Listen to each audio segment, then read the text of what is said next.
हौसलों के तर्कस में कोशिशों का तीर जिंदा रखना। हौसलों के तर्कस में कोशिशों का तीर जिंदा रखना। और हार जाना चाहे सब कुछ जिंदगी में, लेकिन एक बार फिर से जीतने की उम्मीद को जिंदा रखना। साथियों, एक बार फिर से स्वागत है एक नई क्लास में। आपको बताते हुए खुशी हो रही कि आज ये लास्ट क्लास है, मतलब इस वाली बैच की, जो आप अलजेब्रा पढ़ रहे थे, बीजगणित। बीजगणित का कंप्लीट कॉन्सेप्ट फ्री वाले इस सेशन में मैंने कंप्लीट कर दिया है। ठीक है, तो अगर आपने अभी तक के 31 सारे पार्ट देख लिए, तो आज मैं आपको दिखाऊंगा कि अभी तक आपने क्या क्या पढ़ा है। ठीक है, कहते हैं ना कि दुनिया ने उसको इंटरनेट पे सर्च किया जिसने खुद को खुद पे खर्च किया है। तो भैया खुद को टाइम देना शुरू कर दो। बाकी दुनिया के बड़े चौचले हैं, कहीं ना कहीं उलझे ही रहते हो तुम लोग कभी ना कभी। तो छोड़ो वो सब चीजें, आ जाओ कुछ स्किल सीखते हैं, क्योंकि डिग्री लेकर के तो बहुत बेरोजगार घूम रहे हैं ना। तो मैथ क्या है? एक स्किल है। ये सीख करके आप बहुत कुछ कर सकते हैं, जिनकी गिनती भी आप मैथ में नहीं कर पाएंगे। एक बार करके देखिए। आइए फिलहाल हम पॉइंट पे चलते हैं, ज्यादा फायदे न गिनाते हुए। ये सारी इस बैच की कंडीशन थी, चीजें थी जो कि आपने देखा। अब इसका पूरा फुल रिकॉर्डिंग क्लास एक साथ पीवीआर स्टडी ऐप के अंदर मिल जाएगा, सब इकट्ठा सिस्टम से। अगर आपको यूट्यूब पे नहीं मिल रहा है तो ठीक है, इसे ध्यान रखना। क्या क्या पढ़े हो उनका एक बार हम रिव्यू करेंगे। तो मेरे भाई, सबसे फर्स्ट क्लास में आपने पढ़ा था चर अचर पद। ठीक है, ये एक्स वाई वाली कहानी जो होती है, जेड तक का, ये सभी क्या होती है? वेरिएबल, जिसे बोलते हैं चर पद। और वहीं गिनती वाली जो चीजें होती हैं उन्हें अचर पद बोलते हैं। ठीक है, ये पहले वीडियो में देखा था। दूसरे वीडियो में चर पदों का जोड़ना घटाना सीखा था, जैसे 3x में अगर हम 2x जोड़ें तो 5x होता है, कैसे, क्यों, ये सारी चीजें थी। ठीक है, तीसरे क्लास में आपने देखा था चर पदों का घटाना, subtraction of algebraic terms. Fourth number में मल्टीप्लिकेशन ऑफ अलजेब्रिक टर्म्स। यहाँ पे एक डेट भी सारे दी गई है। 30 अक्टूबर को ये क्लास थी, ये 29 अक्टूबर को थी। ऐसे यहाँ पर आप नीचे देखते जाओ, 10 नवंबर को ये क्लास थी, मतलब बीच में 10 दिन का गैप था। ठीक है, वीडियो नंबर 6 में यहाँ पे देखो लिखा है चर पदों व्यंजकों का भाग। 7 नंबर, 8 नंबर। आप यहाँ से देख करके ये सीखो कि किस पार्ट में क्या क्या पढ़ाया गया है और किस डेट पे पढ़ाया गया है। सारे डेट पढ़े हैं, देखो 26 नवंबर को ये वाला पार्ट 8 नंबर खत्म हुआ था। ओके, आगे बढ़ूं। 9 नंबर में आपने पढ़ा था, बहुत ही इंपॉर्टेंट टॉपिक था ये, इनका मल्टीपल करना ऐसे। ठीक है, ऐसे इनका मल्टीपल करना, जिन्हें बोलते हैं बीजगणितीय व्यंजकों का गुणा करना। तो ऐसे छोटी छोटी चीजें मिला करके मैंने अलजेब्रा का पूरा कोर्स कंप्लीट किया है। ईमानदारी के साथ अगर आप देखोगे तो जरूर सीखोगे। नहीं देखा है तो पूरे सारे पार्ट्स देख लेना। एक बार पहले पूरा समझ लो कि क्या क्या अभी तक पढ़ा, कितना सीखा। कितना सीखा आज उसी का हिसाब हो रहा है। अगला 10 नंबर वीडियो में, इसमें भी गुणन ही सीखा था, कुछ अलग टाइप का, जब भिन्न के रूप में दिया गया हो, जैसे 1/3x +9 इंटू ये 4x का स्क्वायर।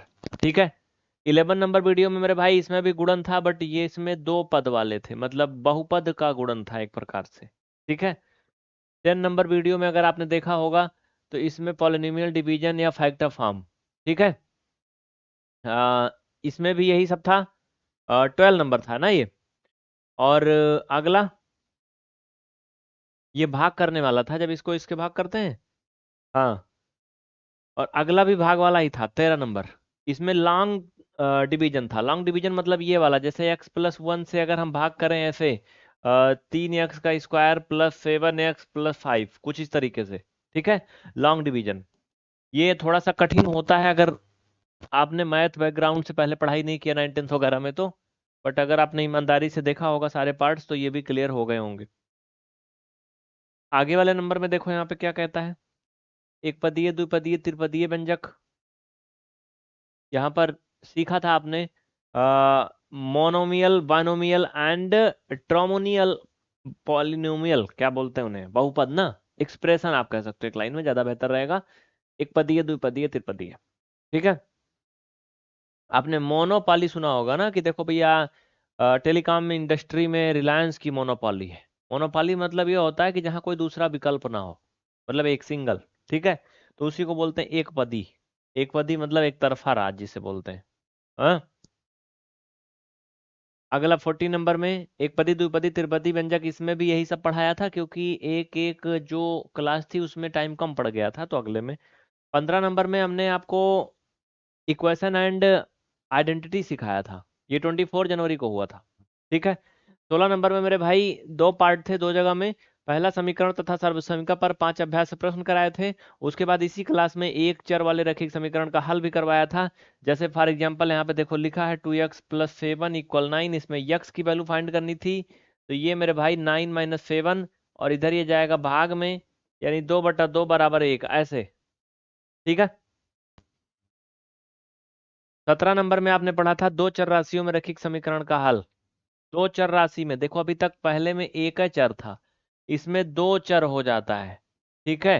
दो चर राशि में रैखिक समीकरण का हल, इस वाले पार्ट में मैंने आपको पढ़ाया था कि यक्स का कोई एक फिक्स वैल्यू रखना है, वाई के मान अपने आप चेंज होते जाएंगे, ठीक है। तो इसमें यक्स वाई में से एक का वैल्यू आपको फिक्स करना है, दूसरे के मान अपने आप बदलते जाएंगे, और इस तरीके से आप इनके अनंत यानी इन्फिनिट मान प्राप्त कर सकते हैं, ठीक है। 2 variables for a single equation, नीचे देखो इंग्लिश में भी सब लिखा हुआ है। और ये इस क्लास या इस बैच की कंडीशन थी, अगर आपने फॉलो किया होगा तो आपको पूरा कंटेंट मिला होगा। 18 नंबर में आपने पढ़ा था सब्स्टिट्यूशन मेथड से क्वाड्रेटिक इक्वेशन का सलूशन फाइंड करना। सब्स्टिट्यूशन मतलब प्रतिस्थापन विधि होता है मेरे प्यारे भाई, जिसमें x + y = 4 जैसे है, x - y = 2 है, तो इसमें से x की वैल्यू या y का वैल्यू फाइंड कर लो और उसको ले जा करके दूसरे में रख दो। जैसे ये देखो, यहाँ से x का वैल्यू मिल गया, इसको 1 में रख दो, वहां से एक y का एक एग्जैक्ट वैल्यू मिल जाएगा, उसको लाके इसमें रख देना, बस। इस कहते हैं ना, इस गगरी के दाल उस गगरी में करते करते इसे उत्तर आ जाएगा, बस होएगा। 19 नंबर टाइपिंग में नहीं था, इसलिए अलग से मैंने लिखा है, विलोपन विधि, इलिमिनेशन मेथड शायद इसको बोलते हैं इंग्लिश में ना, ऐसे कुछ। दो चर राशि का रैखिक समीकरण इसमें इस विधि से कराया था, यानी अगर आप ध्यान दो मेरे भैया, तो पहले वाले में क्या था, प्रतिस्थापन विधि, इसमें क्या था, विलोपन विधि, ठीक है। ओके। 20 नंबर में भी विलोपन विधि कराया था, स्टार्ट वहां से हुआ था। हाँ, इसमें भी वही कराया था, इलिमिनेशन मेथड। ये 6 मार्च को हुआ था, ठीक है। सभी में लगभग डेट पढ़ा है, मैं नहीं पढ़ रहा हूँ, बाकी आप तो पढ़ ही रहे हो। 21 नंबर में देखो द्विघात समीकरण का हल करवाया था, क्वाड्रेटिक इक्वेशन का हल। यहाँ यक्स के मूल निकालना सिखाया गया था। जैसे ये देखो, यक्स का स्क्वायर +5 का यक्स +6 = 0 है, तो मैंने इसमें सिखाया था कि मध्य पद को तोड़ करके कैसे आप यक्स का वैल्यू फाइंड करोगे। यानी जोड़ने पर 5 आए, गुणा करने पर 6 आए, 3 धन 2, 3 × 2 6 हो जाएगा, 3 + 2 = 5 हो जाएगा, सही बात है। उसके बाद आगे बढ़ोगे मेरे भाई, 22 नंबर में मध्य पद को घटा करके जब बनता है बात, तब वो वाला टाइप कराया था, मतलब इसी का छोटा भाई था वो अगला। हम्म इसमें जब लास्ट वाले टर्म्स माइनस में आते हैं तो घटाने में प्राप्त होता है चीजें। जैसे देखो, ये मैंने कहा था ना कि मध्य पद को इसको जोड़ने पर ये फलानी गिनती प्राप्त हो, लेकिन यहाँ पर अब यहाँ माइनस हो जाएगा तो घटाने पे प्राप्त होगा। क्या प्राप्त होगा, इसका गुणांक। इसका गुणांक क्या है, एक्स का कुछ नहीं दिख रहा है, 1 है। यानी घटाने पर 1 आए और गुणा करने पर 12 आए, ऐसा तोड़ना है। ये आपने पढ़ा था 22 नंबर में। 23 नंबर में क्या पढ़ा था, जैसे अब 22 नंबर में अभी बताया, वही सेम टाइप के क्वेश्चन इसमें भी करा था। अब कुछ बच्चे यहाँ उम्मीद करेंगे समझा नहीं रहे हैं, ऐसा बोले जा रहे हैं, समझा नहीं रहे हैं। तो भैया, समझाने का एक टाइम होता है, ठीक है। देखो, ये तो बात वही हुई ना कि तुमको पूरा साल पढ़ाया गया, फिर जब तुम्हारा परीक्षा का टाइम आया, तो एग्जाम सेंटर पे जब तुमको पेपर मिलने लगा क्वेश्चन का, तुम कह रहे हैं पढ़ा नहीं रहे, क्वेश्चन दे दिए हैं पढ़ा नहीं रहे। पढ़ाने का टाइम गया, ओवर हो गया, तुमने पढ़ा नहीं उस टाइम पे, तो उसमें किसकी गलती, मेरी थोड़े है ना। तो मैंने क्लास करवा दिया है, अब यहाँ पे बता रहा हूँ कि क्या क्या कैसे पढ़ाया गया है। इनका पूरा कंटेंट इकट्ठा आपको मिल जाएगा, नीचे मोबाइल नंबर दिया गया है, इस पे मैसेज कर देना, ये टोटल फ्री भी है, इसमें कोई रुपया भी नहीं लगेगा, ठीक है।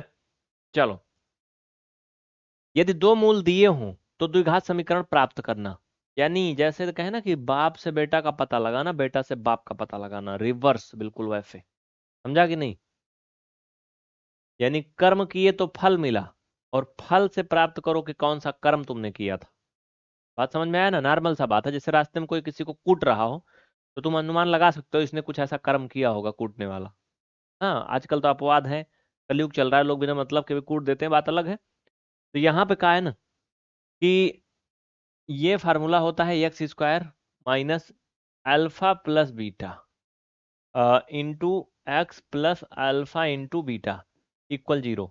ये होता है सूत्र। इसी पर दोनों मूल जो भी दिए होते हैं उनका योगफल और गुणनफल रख के हम फार्मूला से समीकरण को प्राप्त कर लेते हैं। ठीक है, तो मेरे भैया ये उनके लिए है जिन्होंने इक्वेशन फाइंड करने के लिए जरूरत समझा। 24 नंबर में 20 मार्च को पढ़ाया था, 21 मार्च को पढ़ाया था, यदि मूल दिए हो तो समीकरण बनाना सिखाना। इसमें थोड़ा सा टेढ़ा मेढ़ा सवाल कराया गया था। कभी कभी क्या होता है, डायरेक्ट मूल नहीं दिए जाते, घुमा के दिया जाता है। जैसे कहा गया कि एक द्विघात समीकरण है जिसके दो मूलों का योगफल 25 है तथा उसका एक मूल 13 है, तो द्विघात समीकरण प्राप्त कीजिए। तो इसमें इन्होंने घाचा पाचा कर दिया, मतलब दो मूलों का योगफल दे दिया, साफ साफ मूल नहीं दिया दोनों, और एक मूल दे दिया। ऐसी कंडीशन में ये इस तरीके से क्वेश्चन मैंने 25 नंबर में कराए। ठीक है, 26 नंबर में मैंने आपको पूरा कंप्लीट प्रैक्टिस कराया, जो कुछ भी पढ़ाया था ये आपने अभ्यास किया होगा। अभी आगे एक आध क्लास कहोगे तो अभ्यास करवा दूंगा, वो कमेंट के ऊपर डिपेंड करता है। अगर 100 कमेंट आएंगे 24 आवर में, सिर्फ 100 बच्चे बोलेंगे तो मैं प्रैक्टिस करवा दूंगा 5 क्लास में। ठीक है, 27 नंबर में मेरे भाई इसी फार्मूले पर आधारित मैंने आपको सवाल करवाए, जैसे ए का क्यूब माइनस बी का cube equal a minus b, and ये आपका ए का स्क्वायर ए बी धन बी का स्क्वायर। ठीक है, इस पर आधारित मैंने सवाल कराया, इनका यूज कहाँ किया जाता है, कैसे किया जाता है, ये सब मैंने कराया। उसके बाद 28 नंबर में ए प्लस बी का होल स्क्वायर वाले फार्मूले पर मैंने सवाल कराए। जैसे फॉर एग्जांपल ये कहता है कि x प्लस 5 का होल स्क्वायर, इसको विस्तार कीजिए। क्या कीजिए? विस्तार कीजिए। तो ये भी मैंने कराया। 29 नंबर वाले में देखो यहाँ पे, इसमें भी फार्मूला था, वो अलग तरीके का था क्यूब वाले में।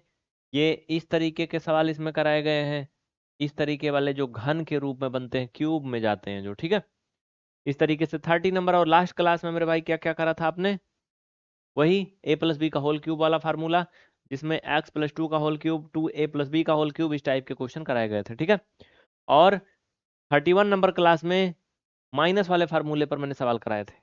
ये मैंने सब कुछ दिखा दिया, कुछ बचा नहीं। और 32 नंबर आज है, जिसमें आज मैंने पूरा हिसाब दे दिया आपको कि मैंने क्या क्या पढ़ाया, किस क्लास में पढ़ाया, कब पढ़ाया, कैसे पढ़ाया, सब डेट वाइज दिखा दिया है ना। लास्ट में कुछ में डेट नहीं पड़ा, बट वो भी अभी हाल ही में सब हुए हैं। तो किसी को कोई डाउट बचा है तो मुझे बता दो, कुछ है दिक्कत किसी को? हाँ, अब अगर आपको लगता है कि प्रैक्टिस मुझे करवाना चाहिए खूब सारा, तो मुझे कमेंट करके बताओ नीचे कि प्रैक्टिस कराइए 5 क्लास में, 4 क्लास में, या 200 क्वेश्चन, 400 क्वेश्चन। अभी 24 आवर के अंदर अगर 100 कमेंट आ जाएगा तो मैं तुरंत प्रैक्टिस शुरू कर दूंगा। ठीक है, तो आप ये मत देखो कितना कमेंट आया है, सिर्फ आप खुद कमेंट करो बस। ठीक है, 100 कमेंट, ये जल्दी जल्दी से फटाफट कमेंट करो। ठीक है, और 7 डेज के अंदर सिर्फ 500 कमेंट, और 10 डेज के अंदर सिर्फ 700 कमेंट। तो ये अगर इतने कमेंट्स आएंगे तो मैं इनके प्रैक्टिस कराऊंगा। ठीक है, प्रैक्टिस 8-10 क्लास में करा दूंगा, फ्री करा दूंगा। इसके अलावा कोऑर्डिनेट ज्योमेट्री भी पढ़ा दूंगा। तो अगर आप खूब सारा कमेंट करोगे तभी ये हो पाएगा। कोऑर्डिनेट ज्योमेट्री भी फ्री, त्रिकोणमिति यानी त्रिकोणमिति और वो निर्देशांक ज्यामिति बोलते हैं जो, उसके अंतर्गत आता है सबसे इम्पोर्टेंट मेंसुरेशन, जिसमें आप त्रिभुज, वर्ग, घन, घनाभ और कौन, स्फेयर, इनके वो पढ़ते हैं, क्या बोलते हैं, परिमाप और क्षेत्रफल। ठीक है, और इनसे संबंधित अन्य महत्वपूर्ण फार्मूले, उनके कॉन्सेप्ट, ये सारी भी अगर आप खूब सारा कमेंट करोगे और इसे शेयर करोगे ज़्यादा से ज़्यादा। ठीक है, तो इसमें आपको 1 रुपया नहीं जमा करना, फ्री रहेगा, टोटल फ्री रहेगा। बट देखते हैं कितना रिस्पांस आता है आपका। ठीक है, बहुत बहुत थैंक यू।